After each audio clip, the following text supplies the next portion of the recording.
Jurassic Park. Now playing at theaters everywhere. Ecto goggles with Ecto Bomber, Neutron Blaster, and Water Zapper, each sold separately. From the corner penthouse of Spook Central all the way to Star Killer Base, this is Yes Have Some Podcast. Do I? Yes, have some. Yes, have some. You know, they told me you people were conceited douchebags. The only place in the multiverse where you can love the book, hate the movie, but still buy all the toys. I'm afraid you're just too darn loud. I'm not looking for a friend. I'm looking for a Jedi Master. What? Please remember to hold on to your butts and get ready to get stressed. With your hosts, Craig Goldberg, Abigail Gardner, and Jacob Walsh. Cool, man. Jake just got that. Hey, everybody. Welcome to Yes Have Some Podcast. My name is Craig Goldberg. And I'm not going to lie, this just dawned on me. We're in the living room. It's not normally where we record, and it's kind of thrown me off, but that's okay. Abby, how are you? I like it. You know, I love change, so I'm adjusting well to this. Right. No, but overall, I'm doing pretty well. Thank you for asking. Cool. Jacob Walsh, how are you, man? Dude, I'm good, man. I'm fine. You were just saying something about, like, it was so funny right before we started recording. You were like, "God, it sounds like you need a vacation," and I'm like, "Oh, we just had one, kind of like In the quarantine February, yeah, was vacation." Right. Oh, Well, you're right. I want another vacation from work, though. Yeah, we all do. I want a vacation from my problems. We should have a day where we should do an episode where we have all of our listeners submit their like anonymously submit the issues they're having at work. And then we'll read them, and then we'll give them advice on how to deal with it. Okay, like a Dear Abby? Yeah. That sounds like we would probably give pretty awful advice. Yeah. We'd get I would people just fired. say quit. Quit, buy a toy, take Well, a vacation. Philip Clark, everybody knows Philip Clark from the Tennessee Ghostbusters. Mm-hmm. He made a post in group therapy today on Facebook asking if people, like, do people that you work with or know in your personal life, like, do they know about, like, your hobbies, and do they think you're weird for them? And it kind of, everybody I work with on my day job knows about, you know, that I collect toys and that we do Dragon Con and podcasts and all they know. Nobody's ever judged me for that. And Jake, I feel like you're in the same boat. You work with open-minded people. Yeah, I work with two people that I've known for my entire life, so they know everything, and I think most of the people I know think it's cool. Right. If anybody that I know personally doesn't think that it's cool that I collect a bunch of stuff, then they don't. That's not something I know. Yeah. I mean, for me, That's their problem. I was shipping out the YHS prints that we did. By the way, there's still a few available if you go to our Big Cartel store. I think there's only 3 left. So get on those limited edition prints. I love that art.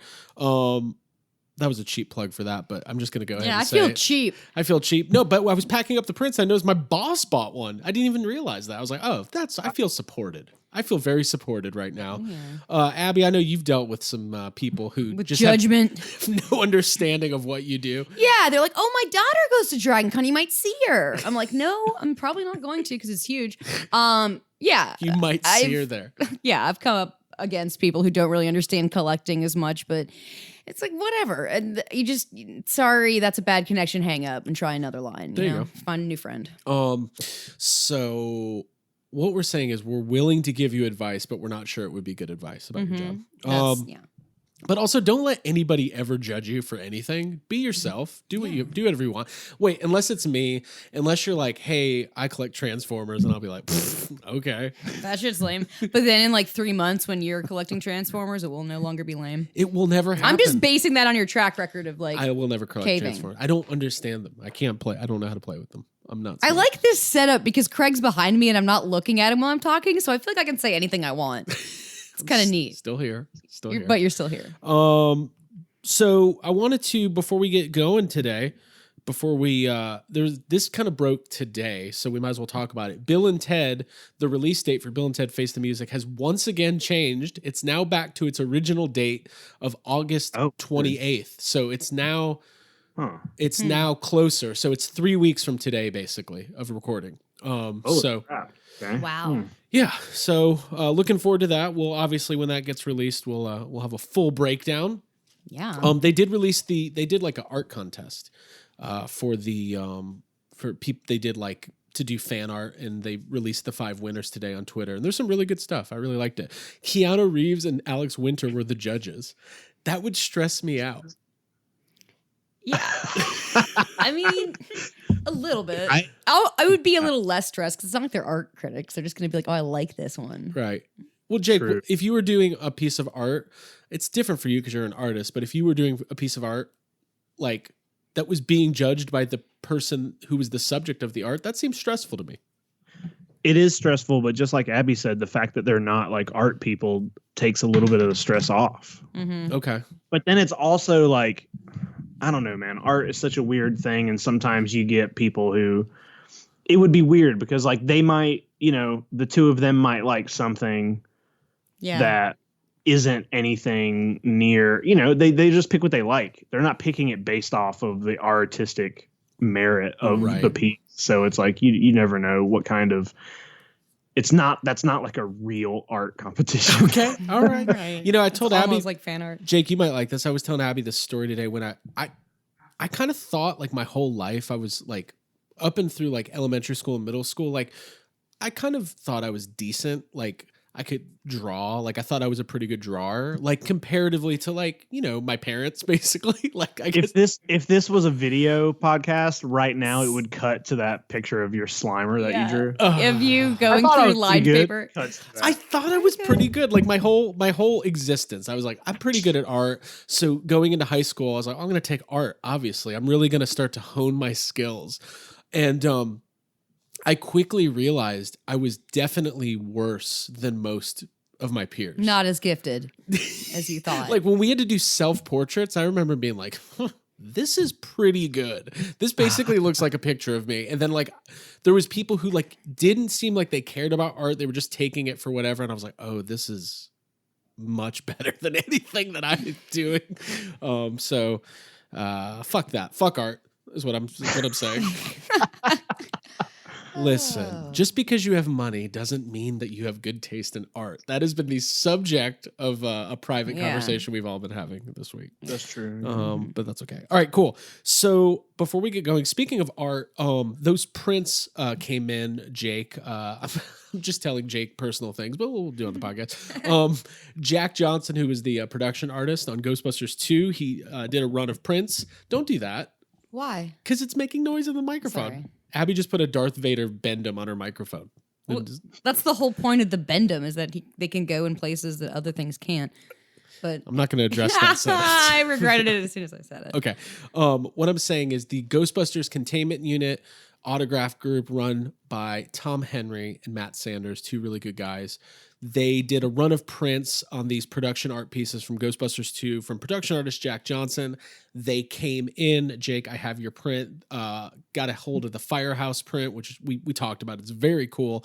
And the original concept for the Fettuccine's print. Yeah. So very happy with those and congrats on those guys. And congrats to Jack Johnson, who I was talking to Tom, and Jack is just like, he's taken aback. He had no idea there was a Ghostbusters fandom.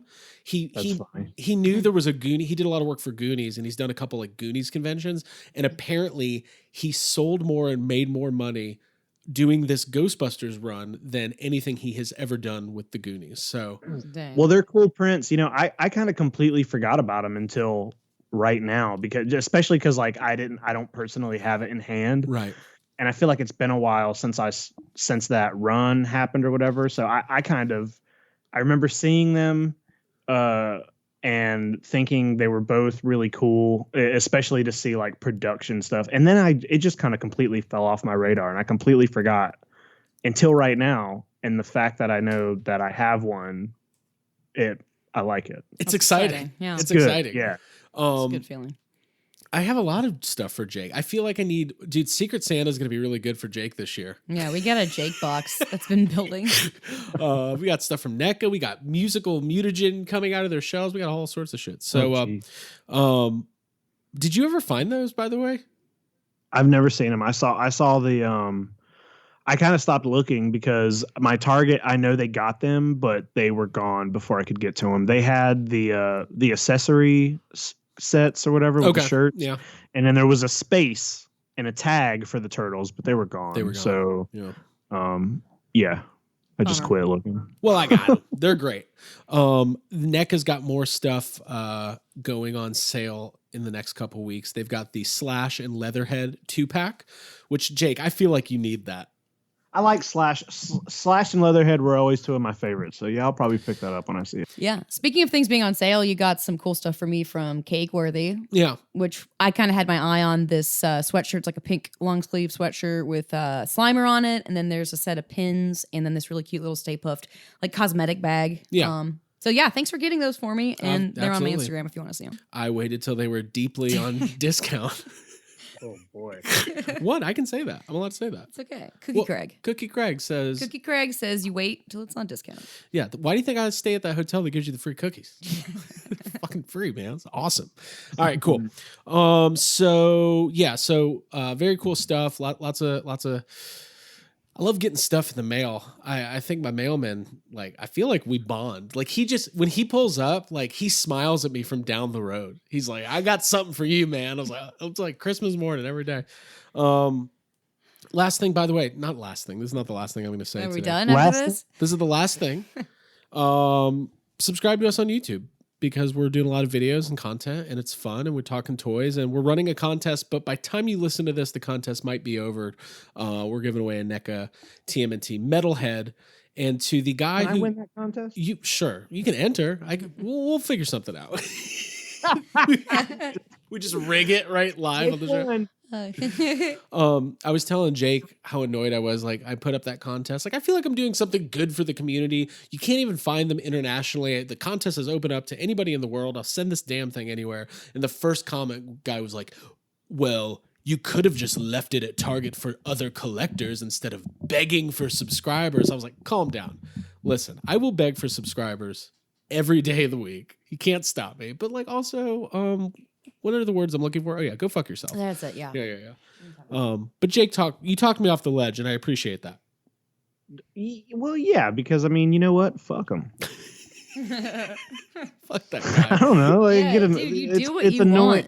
want. You're not scalping This collector thing that's happening is annoying. Like all this, like, leave them on the shelf, or like, I mean, yeah, don't go in and maybe buy like everything that's there, but you just bought two, and you bought the second one, you know, for a purpose. Right. It's still going to somebody else. So yeah, who deserves it? Out. So chill out. Oh, YHS listener. Yeah. Yeah. It makes sense. You're doing a good service for people. Just make sure that guy doesn't win. Right. Yeah. By the way, he had I think it was like a troll account. He had like 2 followers on Instagram. So cool. It's probably one of our friends. I'm glad that we talked about him. It's probably somebody we know. It's probably Ryan Dole. Yeah. I hope it is. So, it was so funny. When I was talking to Trevor from NECA, we were talking about proton packs, and he was telling me about how in 1999 he was trying to build a proton pack, but there was like barely any reference for that, and the internet was barely a thing. And I tried to act cool, and I was like, oh, our good friend AJ Quick runs a website called GB Fans. It's basically the hub of proton. Did I drop building. a name? And he was like, yeah, I buy stuff off GB Fans all the time. I was like, okay, cool. That's cool, Trevor. He's like, yeah. He's like, I've been building a pack for a while. I was like, oh, okay, cool. So I'll go the other direction. I'll just go. But also, I do love AJ Quick. Yeah. Also, yeah. I was about to make a big speech about, I guess AJ Quick wasn't around doing his thing yet in 99. I think he probably was. He probably, yeah. AJ Quick was born the age he is right now. A lot of people don't know that. On GB Fans. On GB Fans. He was born on a message board. Well, cool. I mean, we can get into it. I mean, we got some stuff to cover. I want to make an announcement. We're going to talk about some Jurassic Park stuff right now. And if you're new to the podcast, if maybe you just found us this year, you've been stuck in quarantine looking for a new show, you found Yes Have Some, I would implore you to go. I will not employ you. That's not what I said. I will implore you. We're not doing that well. Yeah. To go back and find some of our Jurassic Park episodes that we've done in the past. We've had some really fun stuff, including, I think, episode 2 and 3 of Yes Have Some. We broke down the first 3 movies. We did like full, like, I think that's what we thought we were supposed to do when we podcasted. We're like, well, we got to. Well, Jake sleeps over, and then we all talk about the movie, and we record it. Yeah, exactly. But I mean, Jake, do you remember doing those? We did full breakdowns of those movies. That was a lot of fun. Yeah, I remember that. I think it was early, and we weren't exactly what you just said. We weren't really sure what to do, and we were like, "Oh, we'll just talk about Jurassic Park." Yeah, we did like a 2-episode thing. Right. And then we did another episode. You'll have to find it. I think there's a YouTube clip where we talked about some of the unreleased concepts for Jurassic Park 4 before, Jurassic World was made. And then we've had Trevor Morgan, who played Eric in Jurassic Park 3. He's been on the show twice. We got to get him back because he's a lot of fun to talk to. He loves horror. That's what I was going to say. We should get him back for something in October. Yeah. He's a filmmaker now, and he does really good stuff. But those were really fun conversations. And also, he was a child actor. He was in Jurassic Park 3. He was in The Patriot and other stuff. And like, I'm sure, we kind of like, we're like, so what was it like to work with Steven Spielberg and Joe Johnston and Sam Neill? Yeah. Did you talk to Sam Neill? like being dummies. I think when he was on, we talked about Jurassic Park for 2 minutes. Yeah, exactly. Yeah. And he's like, all right. So I think we ended up talking about like Child's Play or something. Well, I don't know. We ended up we had him back on to talk about Halloween, right? Yeah, we should have him back for something better. Yeah. Like something something old and good. This is how we book our guests. We get. Do you think we should do it live on the show? Yeah, we should call him Trevor. What's up, man? Did you How see? you been, man? Did you see Sam Neill's hat? So yeah, go back and find all that Jurassic Park content. And we watched Jurassic Park last night. Hadn't seen it throughout this entire quarantine, and boy, does that movie hold up. Yeah. It's better almost if you wait a little while and go back to it. You're like more surprised. It was an enjoyable rewatch. Yeah. But cool. So let's talk about this this trailer that was released for the new animated series on Netflix, Camp Cretaceous. I keep wanting to call it Crustaceous. Camp Crustacean. But that's not what it is. Camp Cretaceous. That's bad information. That's not what it's called. I really like this name because I remember as a kid, when you learned about dinosaurs for the first time and you learned about the different eras, like the Jurassic era, Cretaceous, Mesozoic, all the eras, right? Yeah. I remember thinking this was after Jurassic Park came out and they were going to do a sequel. I remember telling friends and families well, you know what they should call it? They should call it Mesozoic Park. I remember thinking, Craig. But that didn't happen. I remember being annoyed that when I realized that the Tyrannosaur and the Triceratops didn't live in the same era and never all that kind of stuff. Yeah. I remember just getting annoyed about that when I was a kid. Yeah, I mean, over the years, you could really take that a lot of ways and keep going because it's not only did they not live in the same era, they maybe didn't look like that, and maybe they didn't sound like that, and maybe the raptors weren't as tall as they were. Yeah. I remember hearing about the Utah raptor for the first time and being like, oh, that must be okay. Those are the raptors from Jurassic Park, right? Just knowing nothing, trying to rationalize it in my brain. Yeah. I remember finding out for the first time that they didn't all die in the flood. It's kind of crazy. What? The dinosaurs? Oh. Yeah, my history on dinosaurs in general, I knew they existed, but I thought that the flood was, I don't want to ruffle any feathers right now, but my education was, I had to be re-educated.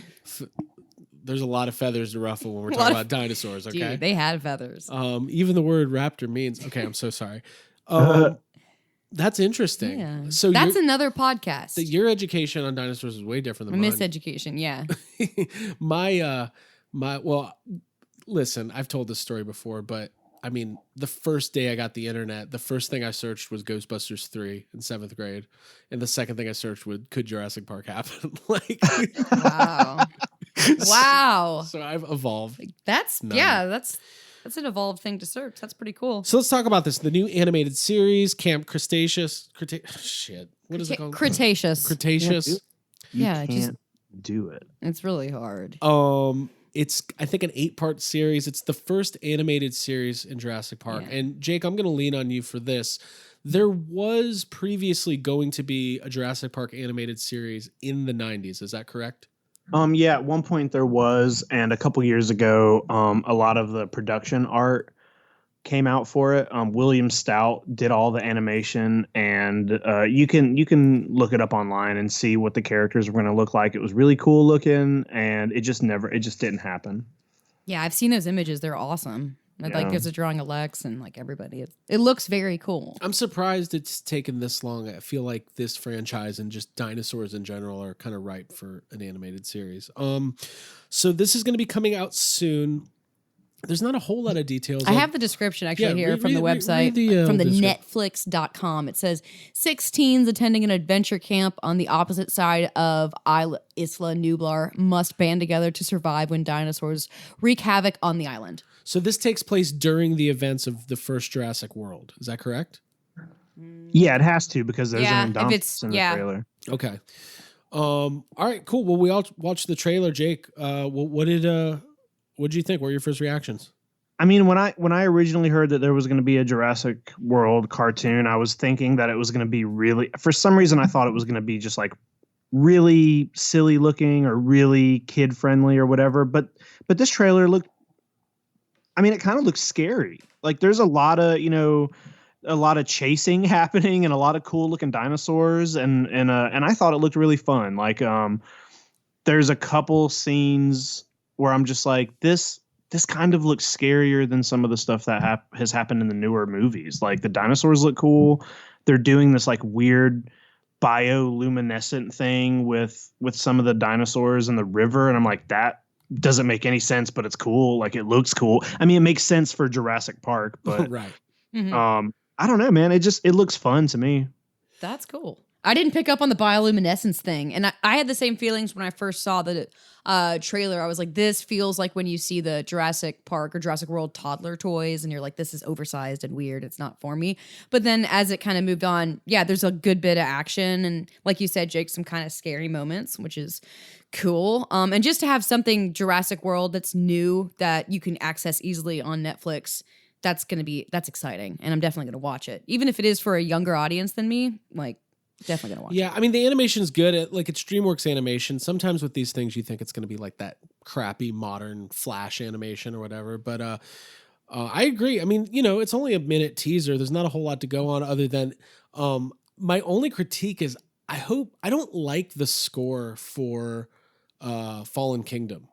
I don't like the music in that movie very much, and they kind of use that like almost like that minor chord like that thing. I don't like that thing because it kind of reminds me of that movie, and for some reason that movie, I don't know. It's just it never took to me, or I never took to it. Right. The courtship wasn't there. But the show looks really cool, and like I like the setup. I'm glad that it's like they're doing something that can exist in the canon of what's happening, and it doesn't like it can be its own thing. And like, I'm glad it's not like the real Jurassic Park or something like that, where you just have like weird versions of the characters you already know.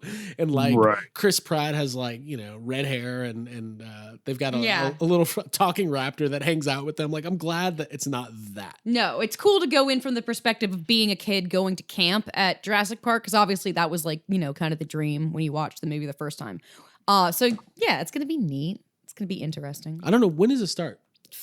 Soon. It's not very far off. I think it's maybe September. And I think this is really cool because like trying to find, but it's going to be a while before that next movie comes. Like they're just starting to get back into filming now, and like this is good. And obviously we're going to be talking about the toys. The one thing that the Jurassic September, so not very far, about a month. Yeah. Sorry.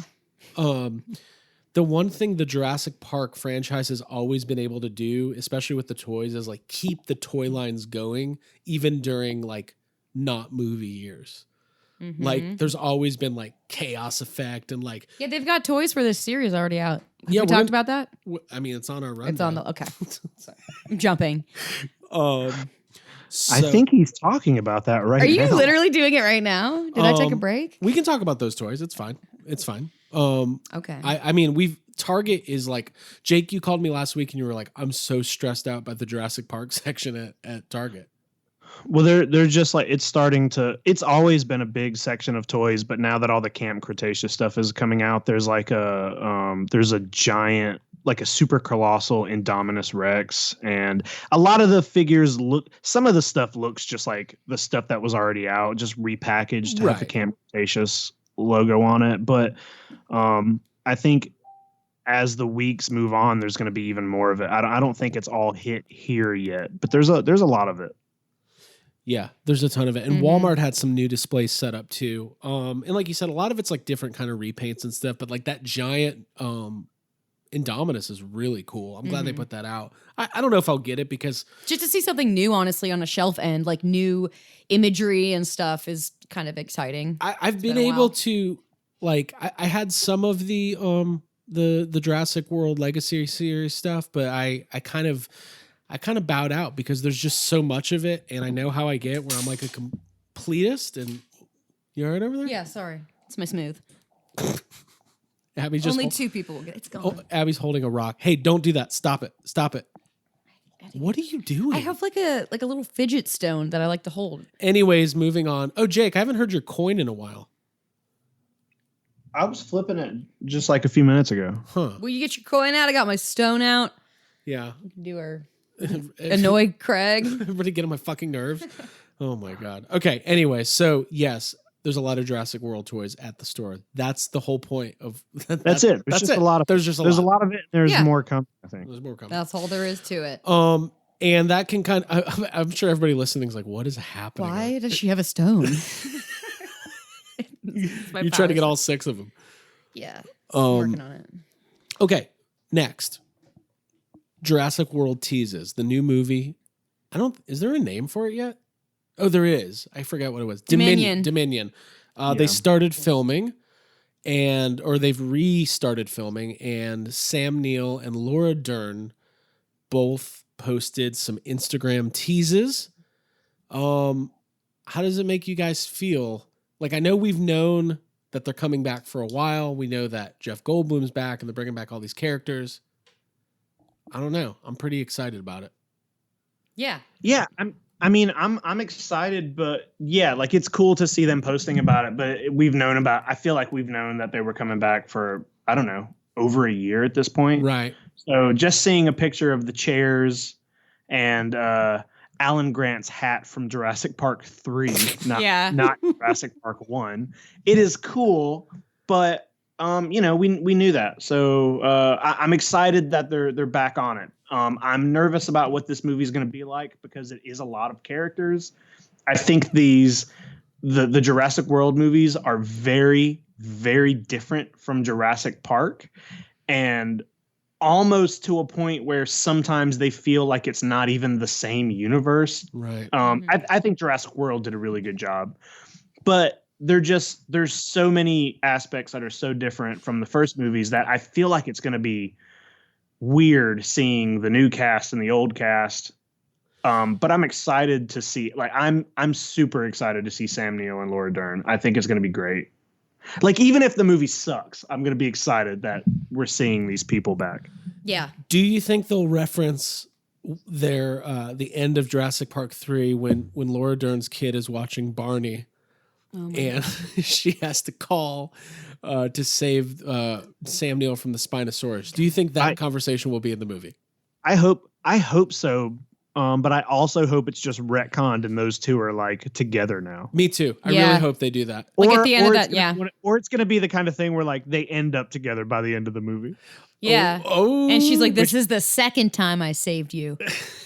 And then they kiss. Do you think Alan Grant had a PTSD situation in his life where I want to see, okay, this is what my dream scenario is. It's more like Lost than anything. And throughout the movie, you get flashbacks to them dealing with life after living Jurassic Park. And like, there's one scene, and I'm just spitballing here, where you see Dr. Alan Grant get into the back seat of a car and he's going somewhere for like a speaking engagement. And he grabs his seatbelt and he grabs the other one and he can't find the clicker and he just has 2 of the wrong ends and he starts having a fucking panic attack. That's what I want to see. I think it would be really cool if like the movie starts with Alan Grant meeting Ellie Sattler at like the docks, and he's like, "We gotta go back. Yeah. We gotta go back to the island." Yeah, and you get a flashback to when he's all like going to like rob a pharmacy and steal like codeine or whatever and getting his Bronco. Oh my god. He needs her. All I'm saying is that I feel like I don't want to see a movie. I would watch a Netflix series just call it Grant and Sattler, and just like adventures. Yeah, they go on adventures together. Yeah. I'm hoping this movie has as much of them as possible because that's what I'm looking forward to the most. I mean, I would rather have more of them and less than Chris Pratt. Oh my god, of course. Yeah, especially at this point. I'm so over it. I hope at the end the Force ghost of John Hammond shows up. And hold on. You've got Grant and Ellie, okay? And they're back home in Montana at the dunes. And and then the Force ghost of John Hammond shows up and smiles at them and says, "I will further fund your dig for a further 3 years." And it's just like, I don't know, it's so stupid. Just imagining the end of Rise of Skywalker, which is a movie I literally haven't thought about in like 6 months. Yeah. I think it's not very good. I think the new Star Wars movies were like 2 for 5. But anyways, that's another story for another day. Okay, very excited. Abby, anything from Laura Dern and Sam Neill? How did that make you feel? I mean, it was nice to see old friends. I think that's what they posted was "Hello, old friend" when they put the picture of their seats, their little chairs up. Which, I mean, it'd be nice to... I'm excited to see pictures of them eventually, like in costume on set whenever those come out. But it's exciting to know that they're going back to their roots and they're starting to film. Here's my challenge. This is Craig's Jurassic challenge. I want Ian Malcolm, played by Jeff Goldblum, to feel like the Ian Malcolm that we knew and love and fell in love with in the first Jurassic Park. Because we've talked about it before, he kind of plays that character very differently in The Lost World. And then same thing with Independence Day. In the sequel, he played that character of David very differently. Mm-hmm. He played like... I don't know what it is, and Jake, I don't know if this is something you've thought about or if this is like struck you before, this, whatever this is. I mean, Jeff Goldblum's always great, but there was something about his portrayal of Ian Malcolm in the first Jurassic Park that he just did not capture in Lost World. Lost World was as if it was a completely different actor that just looked like Jeff Goldblum. Yeah. I don't know how much of that was Jeff Goldblum's fault or direction or whatever. It 100% does not feel like Ian Malcolm. But I thought the ending of the last Jurassic World where he's got that little speech, I thought that was pretty good. And I know it was a very small section of a movie. Right. And it's not like a lot to go on, but to me that felt like Ian Malcolm kind of thing. Okay. Mm-hmm. So, I mean, we'll see. I think him being back with Grant and Ellie will like that probably helps. I think that'll redistribute like the differences in their characters, like because I feel like Jeff Goldblum had to take on the Sam Neill character, like Dr. Grant going into the Lost World, since Dr. Grant wasn't in that. It was kind of like he was playing the straight man too. So I'd like to see him be more charismatic and like flirtatious and going back to those roots, like hitting on Ellie and stuff. And 2 things real quick. Just hitting on Ellie. Not just that, Just but I'd like him to hitting on her. see. I'd like to see the chemistry and like a return to form. 2 more quick things on Jurassic Park. When in the first movie, when the T-Rex is attacking the Explorer, and Sam Neill gets out, and then Jeff Goldblum gets out with the flare, and he I've never noticed this before, but he looks up at the T-Rex and goes, "Hey, hey!" He yells "hey" at it. It's so funny. He goes, "Hey, hey!" Yeah, it's really funny. And I was like, "Did he just yell hey?" Well, like, what do you think he should yell at it? I don't know. Hey, hey is all I could come up with. I mean, that's Tyrannosaurus. Historically inaccurate Tyrannosaurus. Tiny hands. Just insult. Yeah. Okay, Jake, I have a Jurassic Park ponderance, and maybe you have a 1-sentence answer for this, and maybe I don't know if you've ever thought about this before, but this is what I was thinking about watching Jurassic Park last night. Well, we have an expert on this week. This is Jacob Walsh. When Dennis Nedry was he? I guess I never thought about this. When he gets the embryos and he sets the system to lock down so he can make it to the dock, Was he Yeah. passing those embryos off to somebody, or was it his intention to get on the boat and leave? He was getting on the boat. Okay. He was getting to the dock and getting on the boat and going to the mainland. Okay. So then here's my question. He was getting off the island. Right. How did he think he was going to get away with this? Like, he would have to go, like, His absence would be noted. And Well, the thing is if he gets, so first of all, I can't remember what the amount of money they gave him is. it's but it's a lot over of $1 money. million, right?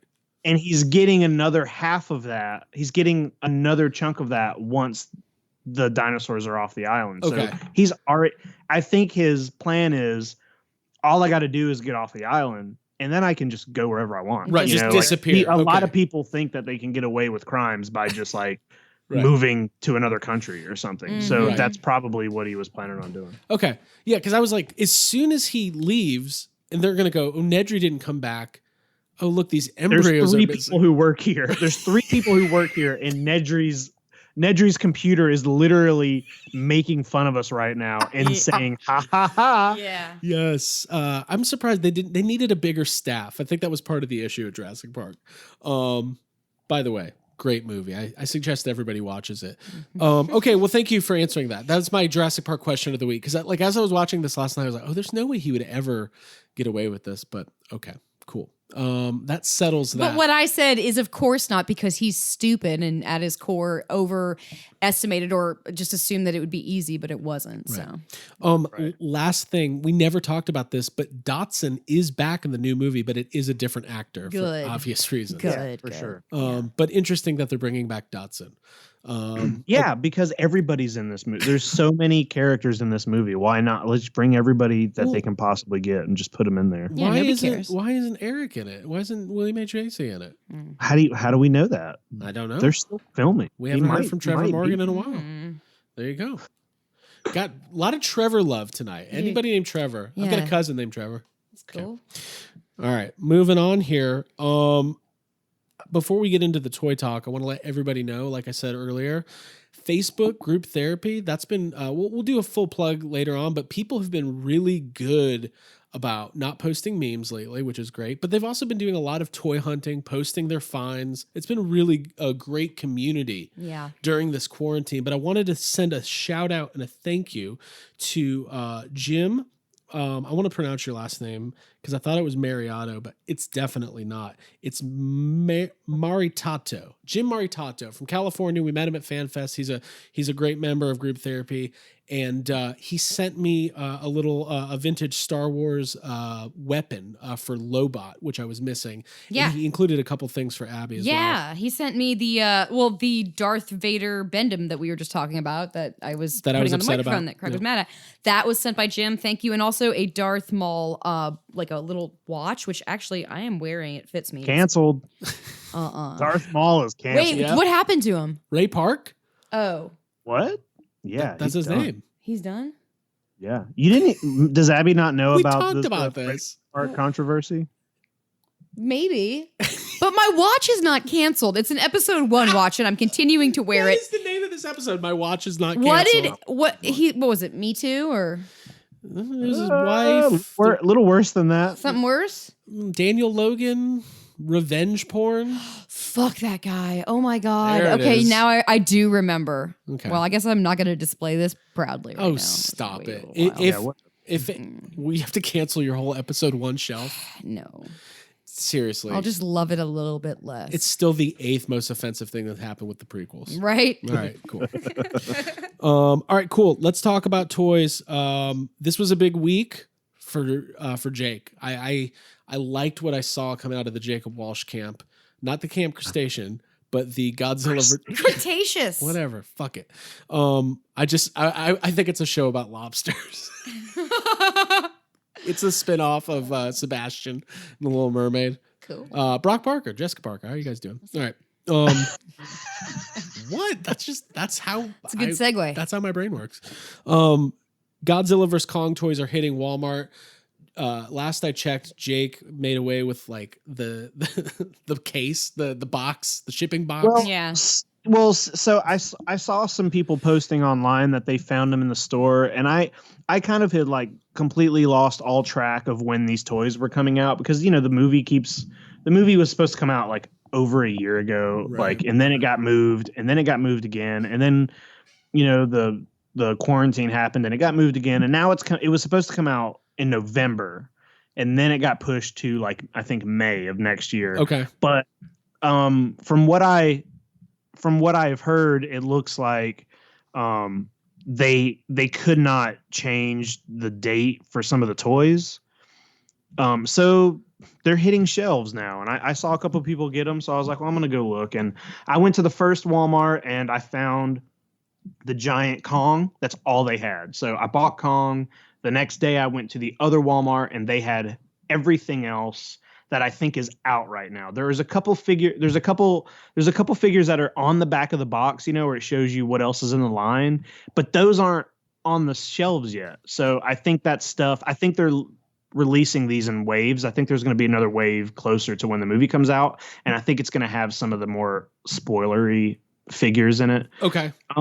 But as of right now, there's 4 kind of small figures and then 2 big figures. And yeah, I got them all. The other Walmart had it, and they had a couple of their shipping boxes up on the shelf. So I just took one, like it was just an empty box by the time I got done with it. Right. So yeah, and I think they all look pretty good, man. Like the detail on these look good.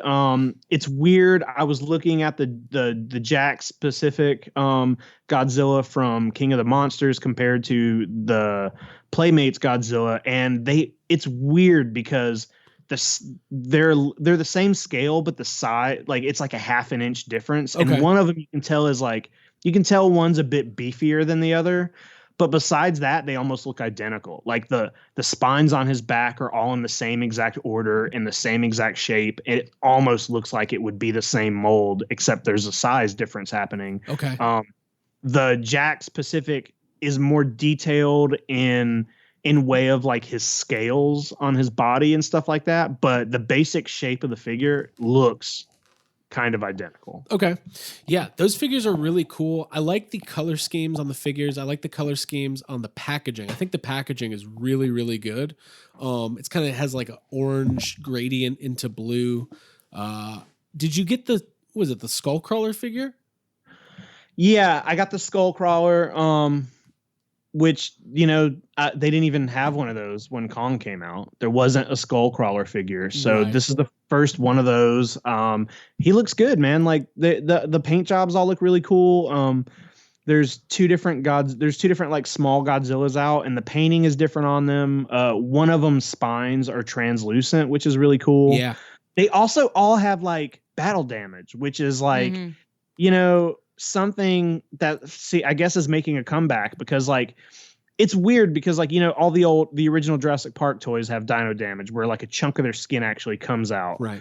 The new Jurassic World figures have dino damage figures, but pieces don't actually come out. It's just stuff that's in the paint job. Right. Like That's there's stupid. a painted scar on, but these have removable pieces, and you can see their like muscles underneath it. Yeah.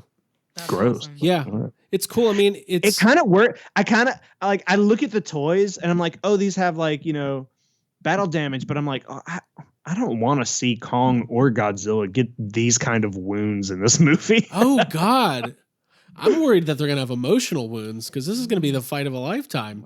Wow. I think the one thing that you had mentioned seemed kind of spoilery, but that's kind of, we don't have to go into the details. What are you talking about? Say it again. Yeah. Well, okay. It's kind of like when you saw the Groot Wait, what are you talking? becoming a part of the Thor's. I just didn't hear what you said. Oh, okay. We'll go. I said there's one part of it that's a little spoilery. I think it is, but it's they're in Walmart. Right. So Well, we could talk about it. So I'm gonna fuck say it. it. Let's just say it. Jake said it on his Facebook post, so we I can did. talk. Yeah, we can talk about it. Whenever these pictures came out, so these toys, first of all, the Kong versus Godzilla toys leaked months and months ago at a like international Comic-Con or toy fair or something. There are very spoiler filled figures that aren't out yet that we won't talk about yet because they're not out yet. Okay. But a couple weeks ago, these started popping up on Walmart's website, and there is a picture of Kong with an axe. And I'm like, oh, that's cool. And I noticed it in the photos, but getting the figure, I can confirm. I can like with 99%, I can confirm that it looks like King Kong fashions an axe out of one of Godzilla's spines. Oh my God, that's so Which crazy. sounds painful. It sounds like it sounds ridiculous. And I guess that's something we're going to be seeing. Chris Hemsworth's going to show up. That's what I was going to say. It's like Groot. I hope there's a 20-minute section of the movie where Kong is like whittling and building the handle. There's just it's like a montage, and there's like a song in the background like dun dun dun dun dun dun. It's the Game of Thrones theme, but it's going Kong, right. Kong will build, Kong will build. It's like Forged in Fire. Yeah, and then Chris Hemsworth shows up. He's like, "Oh, I have one of those." Okay, cool. Yeah, fuck. I mean, dude, it's fun. I've seen those toys a couple times now, and like I'm not Godzilla or King Kong collector, but they look great, and I might have to pick up maybe just the bigger Kong and the bigger Godzilla. I think I'd be happy with one of each. Yeah, it's a pretty the line is so far the stuff that's out, there's not a lot of it, and it's very reasonably priced. Yeah, I love that. That's good. And like the Kong toys were not even made by Jax. They were made by like whatever. It was some other weird company. Yeah. It's the company that makes the those alien figures. Like they did the Rampage figures. Yeah. They put out some cool stuff, but it was just weird. Yeah. Yeah. I like these. I like the battle damage. Jake, I'm looking at the picture that you posted. I think that the packaging is really nice and eye-popping, and it's cool. They're all very cool toys. I'm happy that you got them. I'm excited for you. Yeah. Yeah. And Jake, this kind of reminded me of like, so there's all of these, there's a lot happening with toys right now. And so right now, obviously we all dealt with the real Ghostbusters and the Plasma series figures coming out and how crazy it was. Everybody trying to get their hands on them and people scalping them. And then the variant cards and all the chaos that went along with that. So then, in the next couple months, like there's been new Masters of the Universe retro figures. There's new G.I. Joe figures people are freaking out about. And I've kind of been like keeping a tab on like all of the different fandoms, seeing how people are handling themselves. And I got to give a compliment to the Ghostbusters collecting community, which I've always just assumed was just insane and the worst of the worst. People just freaking out. Compared to like G.I. Joe fans and Masters of the Universe fans, like Ghostbusters fans are tame. I don't believe this. No, I'm telling you. Listen. No way. G.I. Joe skews. We need to have a battle of the fans. Time out. G.I. Joe skews a little bit older, and people who like imagine like 45-year-old military enthusiasts who want their G.I. Joe figures. No offense to anybody. I'm just saying. I've seen them in the stores and the message boards. There's people been getting kicked off of G.I. Joe Facebook groups for just asking questions that have already been asked. Yeah, people are just getting crazy. This all leads me to my point. Jake, I wanted to ask you, do you see any of this with the Godzilla collecting community, or is it just so widespread that it's not as, because G.I. Joe fans are getting G.I. Joes for the first time in years, and it's like the 6-inch figures, so people are just foaming at the mouth for them. So maybe, I don't know what it is, like, definitely Godzilla is it's always been kind of my main thing and my main focus. And it's like my, Godzilla and Ghostbusters have always been my two basically like favorite things since I was a kid, Right.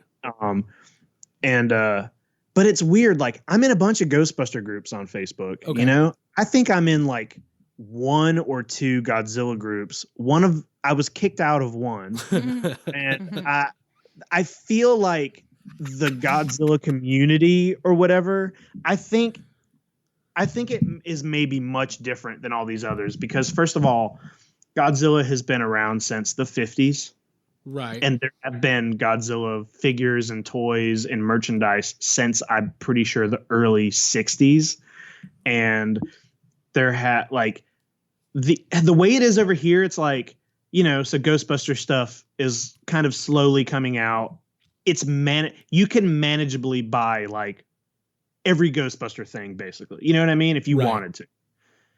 Godzilla has been, now it doesn't seem that way over here, but there has been a steady stream of Godzilla stuff since like the 60s. And it's like, you can go into stores, you know, in Japan or whatever, and just go in a grocery store and there's like, you know, Godzilla cookies on the shelf or Godzilla toilet paper or whatever. And it's always been like that, because instead of how just like Ghostbusters or G.I. Joe are just like a toy franchise or a movie franchise over here, Godzilla is kind of like a cultural icon, big thing. There is nobody who could collect every single piece of Godzilla merchandise out there. You know, you could pick a specific line and say, okay, I'm going to try to get all of this or this, but there are so many companies, so many, it's countless. It is impossible to count how many different Godzilla things are out there. And then Godzilla branches off into other kaiju movies, and Mothra has her own stuff. And there's just Ultraman. There's just tons of it. There's no possible way you could just collect it all. So I think it's like I feel like it's different. I know much more people in the Godzilla community. I have acquaintances in the Godzilla, like actual collecting community. But from what I've seen, I have seen no people like really freak out the way I've seen collectors freak out about, like, you know, being either mad about drops or buying too many. Right. Now, like, I'm not saying that there aren't any of that in the Godzilla community. It's just such a big community that I'm not like, it's like the Ghostbusters community is big, but it's like, you know, it's like, you know, everybody. It's like, oh, it's that guy, or that's that guy, or this is the person who does it. It's like, you get a good, like, you get a good sense of what's happening. And, you know, if something happens that people are upset about, you know, it's either like a lot of people are upset about it, but like the Godzilla community is just so big. Yeah. It's like a little ripple doesn't even affect. There's so many aspects of what you could be a fan of in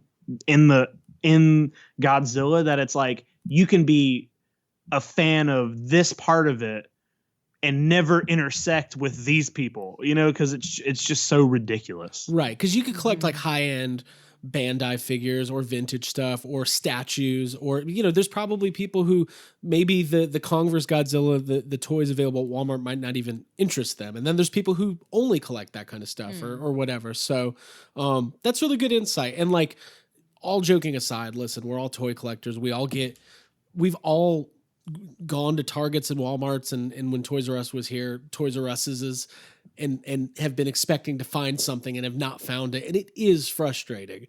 But sometimes people are taking it to just, you know, crazy levels. So I get it. Yeah. And it makes sense that the Godzilla collecting community, it's like they're a little more ancient and wise and like patient or something. Because they know it's so vast and there's so many things out there. It sounds like a nice place to be. Honestly. Yeah, I mean, I've definitely seen people like, so all of that being said, one of the groups that I'm in like a kaiju, you know, buy and sell trade group or whatever. And I say all that, but then also I saw yesterday somebody in that group was trying to sell one of the new Godzilla versus Kong toys for $25 plus shipping. And I was like, this is $10 at Walmart. What are you doing? Right. Yeah. So like, you know, there's people like that everywhere. Like, so people whatever. are people within any community. You've got some annoying ones. Yeah. That is the key problem, is people are finding stuff at retail and jacking up the prices. And like, listen, if you do that and you put it on eBay, it's like, whatever. Maybe ethically, I don't agree with that. But if you're doing that like in a group where like you're amongst your peers and like other people who should be looking out for each other, that's a little. We need to write the code of conduct for collectors in a community. Oh, the CC. That's kind of a good idea. The collector code of conduct. Yeah. Can we write that? Yeah. Like have we can write that, but nobody's going to abide. We can't enforce it. Let's get Ryan to enforce the quadruple C. God, Bobby 80s will get so mad if we write a code of conduct. And I would love that. Well, let's get him to sign it. This is like our founding fathers. I want to be in the room where it happened. Okay. He's got to be in on it. Yeah, he's got to sign it. It'd be like he does. He's like Hamilton. Like, for sure. I don't know what that means, but yeah. Holy shit. That's so funny. All right, the collector code of conduct from YHS is coming soon. Here's rule 1.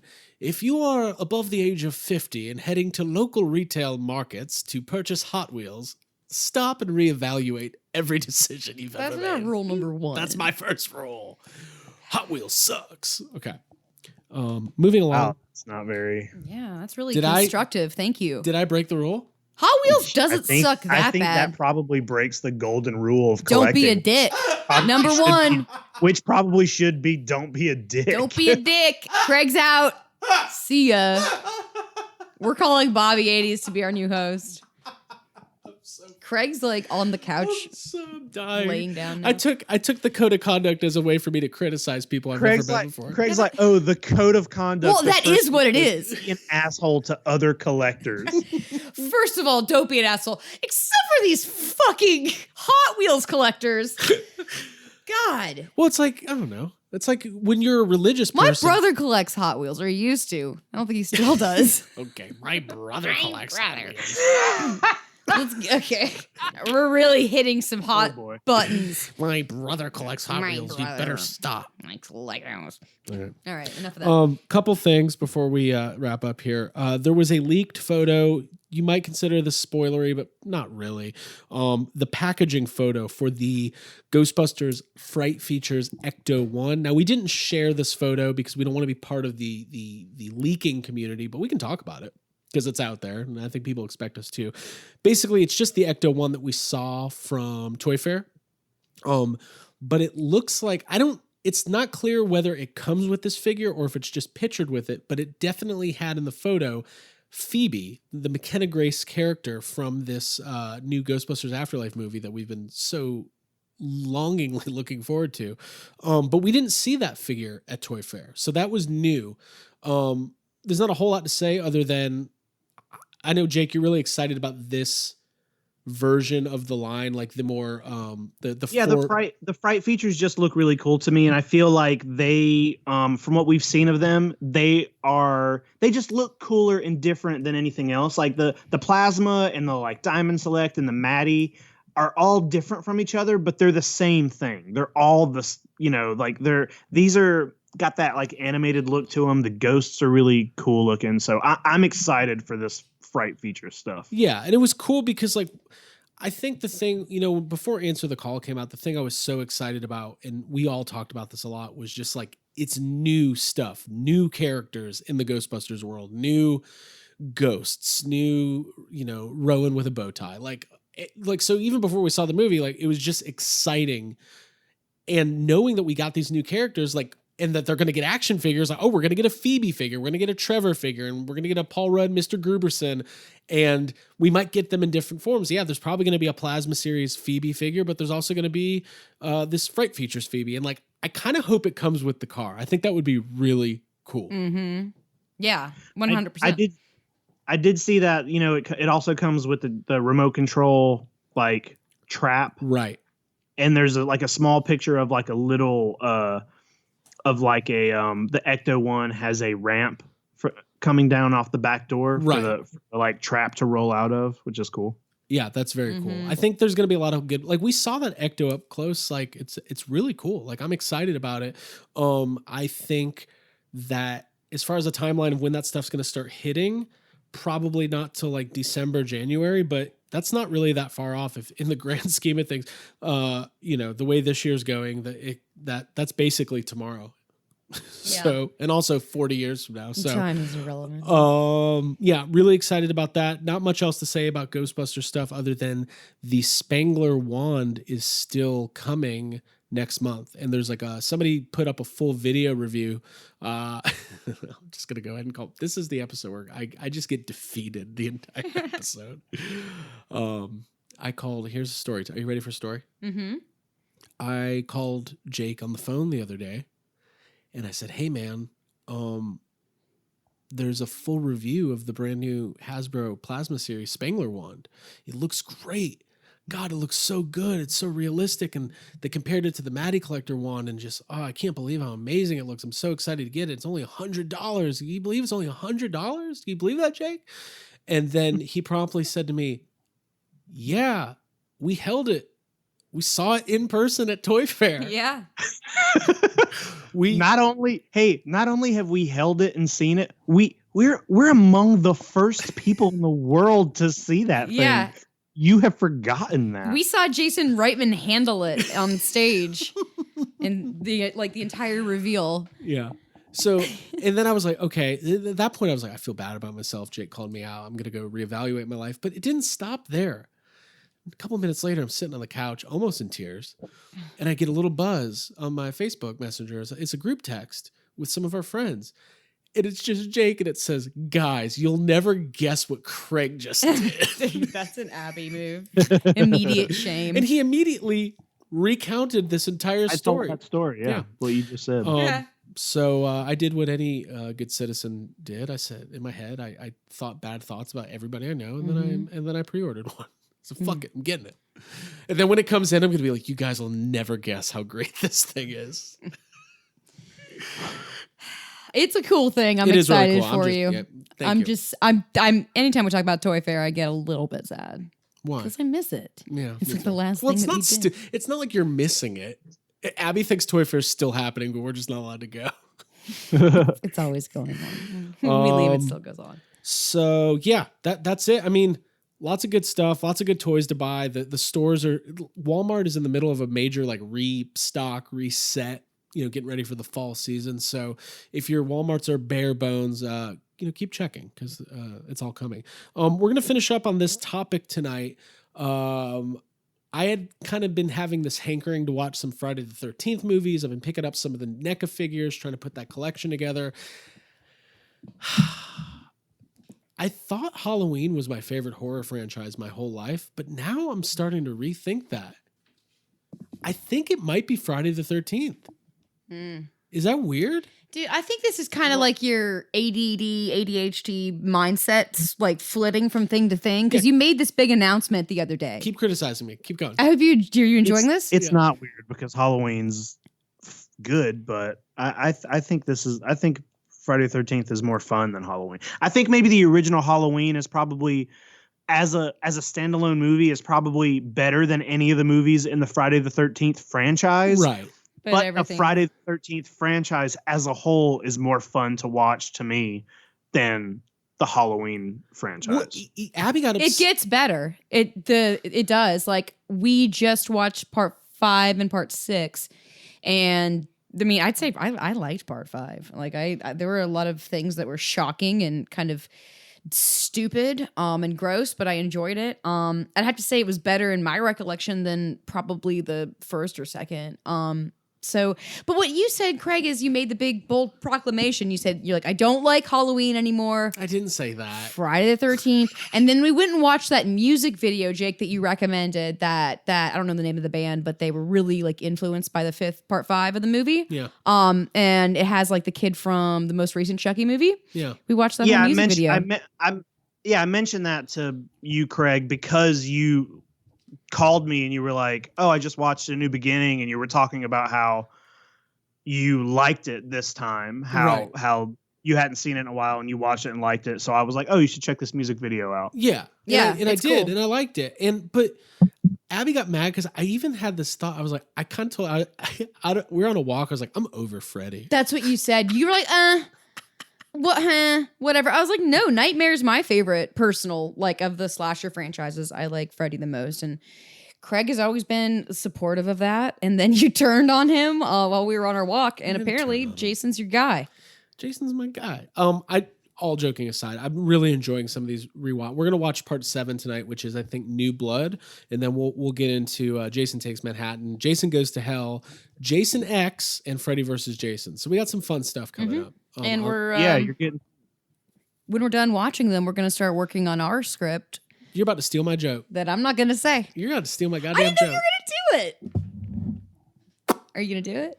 I want to see Jason Goes to Heaven. That's the plan. I want to see, because I thought of the premise of the movie would be like he gets to heaven and everyone's like, whoa, we didn't see this coming. Like what? And you find out that before Jason died, one of the times he accepted Jesus Christ as the Lord and Savior. He got saved. He got his saved. mom talked to him. He gets saved. He goes to heaven. And then he just starts doing what imagine a serial killer loose in heaven.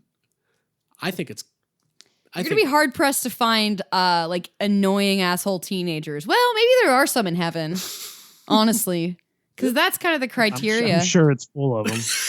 Yeah, you're right. It's based on my youth group experience. That's funny. This is fun. Okay. But I guess there's a lot of questions. Oh, you know what? All joking aside, I am going to write a spec script for Jason Goes to Heaven, and I think it's going to be amazing. And I think there's going to be a lot of fun cameos from. Is he getting like a second chance? Yes. Okay. That is what's going to happen. He's going to get. I think like halfway through the movie, Jason realizes that Ernest P. Worrell is also in heaven. Yeah. And it just basically turns into Ernest versus Jason. Ernest is like, we are on an adventure that we never saw before, folks. Jason Voorhees. You know what I mean, Vern? I love this idea, and I just want to tool around with it and think of all the fun chaos. I like the idea of Jason like turning his life around in heaven and becoming like a camp counselor himself, or like a mentor for the youth. Troubled youth. But he has to deal with his internal urges and the conflict. Yeah, that's gonna be great. Cool. All joking aside, the other movie I forgot is the 2009 remake of Friday the 13th, which sucks. That movie's not good. But we'll end on this thought or discussion. You know, the Friday the 13th franchise has been in. By the way, we covered a lot of ground tonight. I'm tired. The franchise has kind of been in kind of weird legal limbo for a while, and there's been ideas for new movies and new ways to approach the Friday the 13th franchise, and everybody was surprised at Toy Fair when NECA revealed the ultimate Part 7 figure, because for the last year or two they haven't been able to make any new figures because of the legal woes and the rights issues. I don't know, maybe this is a discussion for another time, but let's start thinking about like what can you do with the Friday the 13th franchise specifically? Like where would you want to see it go? Like, Jake, would you want to see it just start from scratch, reboot it, remake it, sequelize it? Like, is there stop doing them? Like, I don't know. It's just something I've been thinking about. I would just continue the series. I would make it a thing where those movies are all kind of, some of them feel interchangeable, and that's something that happens with all these horror franchises that have 10 parts to them. But I think like just make a Jason movie and say, okay, this one just takes place after Jason Goes to Hell or something like that, and just like have another, maybe think of an interesting way to do it, but it doesn't need to be like a reboot or any of that kind of crap. We don't have time for that. Right. Well, that's what kind of sucks. Well, I don't want to spoil the 2009 remake, so we'll wait till we watch it. We'll give thoughts on that. But I do think that, yeah, you don't need to really like overthink Friday the 13th, right? We all know the story. And the only thing that's ever interchangeable is whether or not Jason is human or if he has supernatural. I think honestly, just make it really simple and just be like, here's a bunch of camp counselors at Camp Crystal Lake, and just make Jason, just make him scary, make him brutal, and make him look cool. That's all you need to do. And just like, it doesn't need to be full of like funny or snarky teenage. Just try to make those characters realistic seeming. Mm-hmm. And just make Jason scary. That's it. And also don't do the thing that a lot of horror movies, they try to like,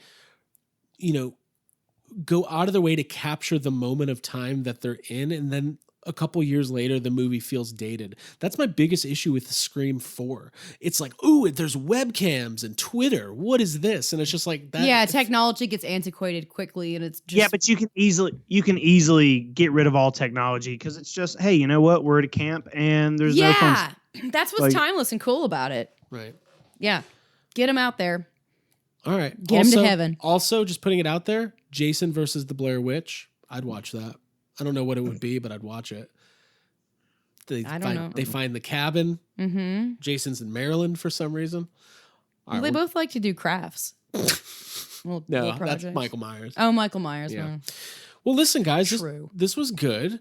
This was a fun edition of Yes Have Some podcast. I'm really glad that everybody joined us. I give it 5-star segment. Yeah, it was the beginning of the collectors. What are we calling it? Commission for Code of Conduct. Yeah, the Collector's Code of Conduct. Collectors Code of Conduct. I will not be involved in that.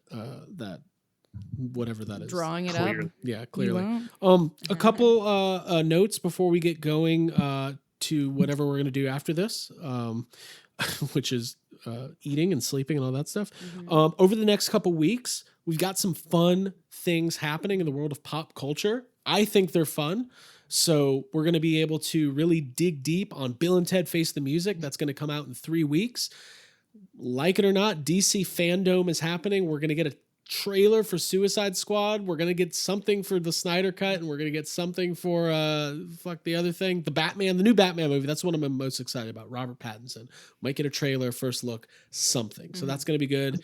And man, I hope everybody's doing good. I hope everybody's healthy and we're all getting through 2020. It's been a crazy year. Yeah. And just thanks for I kind of thanked everybody on group therapy on Facebook the other day, but I really do appreciate the community. It's been a nice weekly escape from the reality that we're living in, which can be overwhelming. Yeah. So absolutely. We were talking about how people are kind of idiots earlier in this episode, people who don't understand like our community. And I'm very grateful for the people that we have in group therapy and for you and for Jake and our support system. Yeah. Yeah. Jake's like, fuck all this. Jake heard me say DC Fandom and he mentally checked out of the rest of the episode. Well, cool, everybody. Tune in to Yes Have Some next week for more fun. Hopefully. That's it. All right. We're hoping for some fun next week. All right, bye. Thanks for listening. Love y'all. Bye.